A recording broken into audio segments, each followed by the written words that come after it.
Welcome in my YouTube channel friends. Second episode आप promise नामे के देख रहे हैं। उसकी आगिस के मामू उन्हें लेने आए हैं रेहान के, और रेहान अपनी वालिदा से मिलने कब्रिस्तान आई हैं क्योंकि वो अपने मामू से उनके साथ जाने का वादा कर चुकी है। और वो बहुत रो रही थी और रेहान रोते रोते अपनी माँ से कहने लगी, माँ मैं बहुत मुश्किल में हूँ, मुझे कुछ समझ नहीं आ रही मैं क्या करूँ, जबकि मैं मामू से वादा कर चुकी हूँ। आप दुआ करना कि मैं अपने मामू की वादा पूरा कर सकूँ। वादा फ्रेंड ये था कि उन्होंने अपनी बहू बनाने का वादा करवाया था कि तुम मेरे बेटे की बीवी बनोगी। रेहान बहुत देर तक अपनी माँ की कब्र पे रोती रही और कहती रही, माँ मैं आपसे मिलने आती रहूँगी, मैं आपको बहुत ज़्यादा मिस करूँगी। और यहाँ पर इनके घर में एक फंक्शन है। एमिर के घर एमिर की वालिदा नौकरों से काम करवा रही हैं कि घर की अच्छे से सेटिंग करो और आज फंक्शन है, किसी भी चीज़ की कमी ना हो। इधर जैमरिक अपनी माँ के पास आती है और बहुत खुशी खुशी बताती है कि मम्मी मैं अब आमिर का दिल जीत के रहूँगी। और आपको एक और खुशखबरी सुना दूँ, आमिर की मम्मा ने मुझे आमिर की बीवी बनने की ऑफ़र की है और कहा है तुम किसी भी तरह आमिर का दिल जीतो।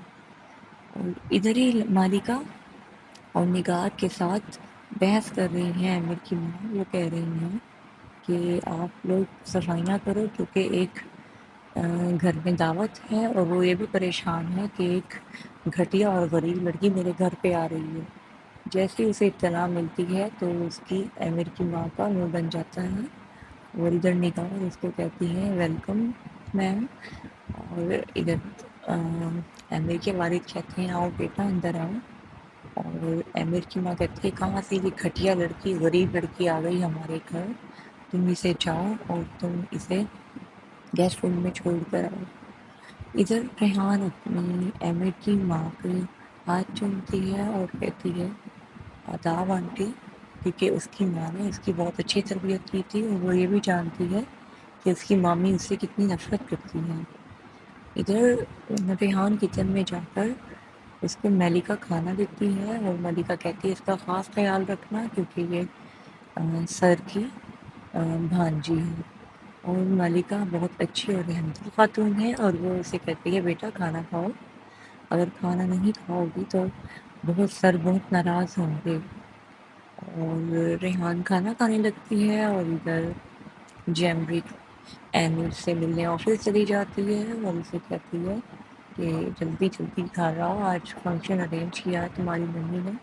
लेकिन वो उसे बिल्कुल नहीं बताती किस लिए। और इधर रेहान अपना बैग जलता हुआ देखती है क्योंकि उसे बेगम साहिबा ने आमिर की माँ ने इसके कपड़े जलाने को कहा था कि इनमें से बहुत बदबू और स्मेल आ रही है, और निगार से कहा तुम ये सारे कपड़े जला दो और कुछ भी ना बचाना। और वो जब देखती है रेहान तो बहुत ज़्यादा रोती है क्योंकि उसमें उसकी वालिदा उसकी माँ की भी तस्वीर होती है जिसे उसने बरसों सीने से लगा के रखा, और आज उसे जलता हुआ देखकर बहुत ज़्यादा अफसरदा होती है और बहुत ज़्यादा रोती है कि तुमने मेरे कपड़े क्यों जलाए, तुमने मेरी माँ की तस्वीर क्यों जलाई। वो निगार उसे कहती है कि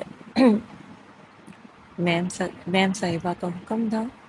तो इसी तरह में वो अपनी माँ की तस्वीर को उठाकर रोने लगती है और कहती है माँ मुझे माफ़ कर देना, मैं आपकी तस्वीर की केयर नहीं कर सकी। और इसी तरह रोते रोते वो अपने कमरे में आती है। निगार उसे उसके गेस्ट रूम में छोड़ती है और इधर वो निगार मलिका और निगार आपस में बातें करती हैं। मलिका उसे कहती है कि तुमने रेहान के कपड़े क्यों जलाए।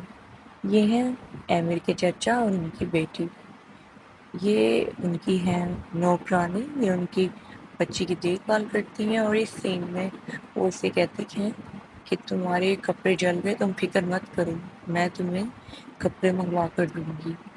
और इधर उसके चचा आमिर के और जैमरिक की माँ ये आपस में कज़न्स हैं।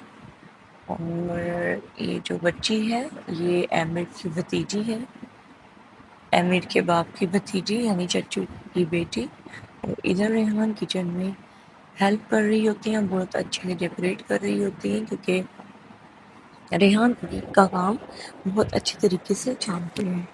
और मलिका نگار ایک اس پہ الزام لگانے کے لیے پلیٹ توڑ دیتی ہے، اور اتنے میں عامر کی ماں آتی ہے اور چیختے ہوئے کہتی ہے گھٹیا عورت، تم نے میری پلیٹ کیسے توڑ دی، جبکہ یہ پلیٹ نگار نے توڑی تھی۔ اور وہ کہتی ہے، اسے ڈانٹتی ہے کہ گھٹیا لڑکی، تم ساری زندگی بھی کام کرو گی تب بھی اس قیمت کی پلیٹ کی قیمت نہیں جھکا سکو گی۔ ریحان روتے روتے پلیٹ کا کانچ اکٹھا کر رہی ہوتی ہے کیونکہ سختی سے اس کی ماں کہہ کر جاتی ہے۔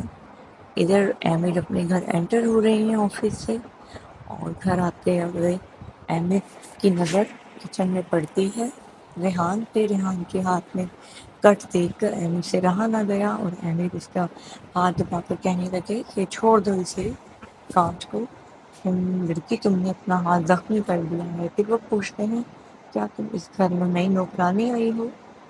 اور یہ سن کر ریحان اس کی شکل دیکھتی رہ جاتی ہے۔ ادھر عامر کی ماں اسے لے جاتی ہے کہ تم ادھر آؤ۔ جاتے جاتے بھی عامر اسے کہتے ہیں کہ اپنے ہاتھ کو بینڈیج کرنا مت بھولنا، اور ادھر اس کی ماں عامر کی سے ریحان کو کہہ کر جاتی ہے خبردار اگر اس بات کا کسی کو پتہ چلا تو میں تمہیں نہیں چھوڑوں گی۔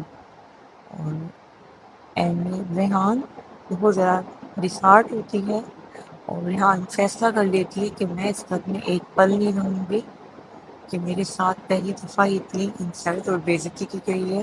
اور پھر ماموں سے کہتی ہے ماموں میں اپنے گاؤں واپس جا رہی ہوں، سوری میں اپنا وعدہ تو نہیں بھولی، لیکن ماموں میں بہت مشکل میں ہوں، میں یہاں ایک منٹ کے لیے نہیں رہ سکتی۔